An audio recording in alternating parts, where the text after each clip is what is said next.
नमस्कार दोस्तों। Criminal justice का चौथा जो सीज़न चल रहा है उसका अगला एपिसोड आज ही आया है। हालांकि इसके दर्शकों ने, जिनकी संख्या बड़ी लंबी चौड़ी है, यानी इसके फैंस ने मांग की थी कि सारे एपिसोड एक ही साथ दिखाए जाएं, और ऐसा हो नहीं रहा है। और अब जो इसके प्रोड्यूसर हैं वो एक एक करके एपिसोड दिखा रहे हैं। आज इसका चौथा एपिसोड आया है।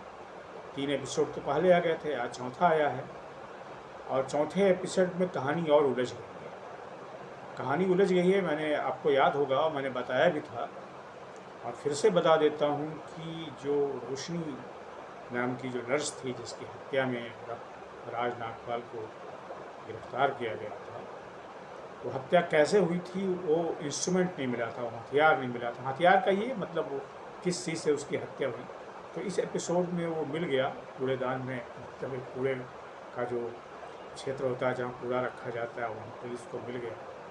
और जिसको स्काल्पेल कहते हैं, यानी कि मेडिकल में जिसका इस्तेमाल होता है, वो मिल गया। और ये मालूम होता है कि वो जो है, जो राज नागपाल की जो पत्नी है सुरवीन चावला ने जिसकी भूमिका निभाई है, वो उसका है।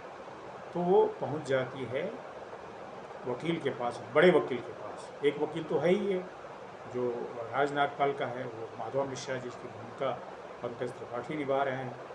और दूसरा अपने लिए जो है वो राज नागपाल की जो पत्नी है वो पहुंच जाती है एक बड़े कॉरपोरेट लॉयर के पास।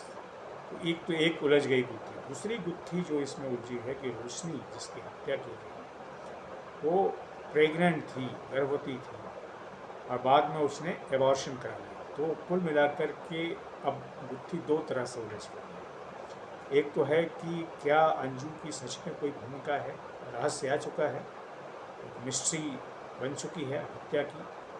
और दूसरे, क्या ये जो सारा प्रकरण चल रहा है उससे रोशनी के गर्भवती होने का या प्रेग्नेंट होने का कोई रिश्ता है। तो इस तरह की चीज़ें चल रही हैं और रोचक है, लेकिन फिर वही असंतुष्टि है। यानी कि आपने एक एपिसोड डाल दिया, अब दूसरे एपिसोड के लिए, यानी कि 5वें एपिसोड के लिए, चौथा आ चुका, 5वें एपिसोड के लिए आपको फिर अगले थर्सडे की प्रतीक्षा करनी पड़ेगी। तो ये चल रहा है इसमें। और जो रहस्य का जो दायरा है, रहस्य का जो घेरा है, वो फैलता जा रहा है। ये अभी तक तो इसमें यही आया है। देखते हैं अगले थर्सडे को क्या आता है।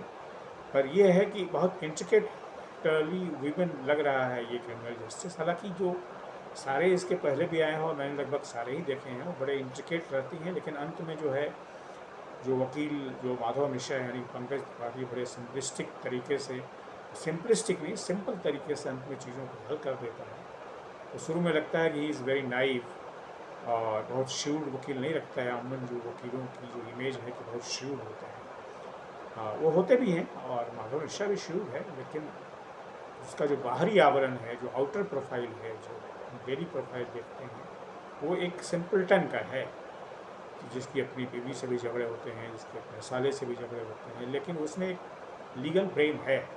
तो अब देखिए क्या होता है और अगले थर्सडे को क्या होता है। आज तो जो हुआ, आज जो मैंने देखा वो आपको मैंने बता दिया।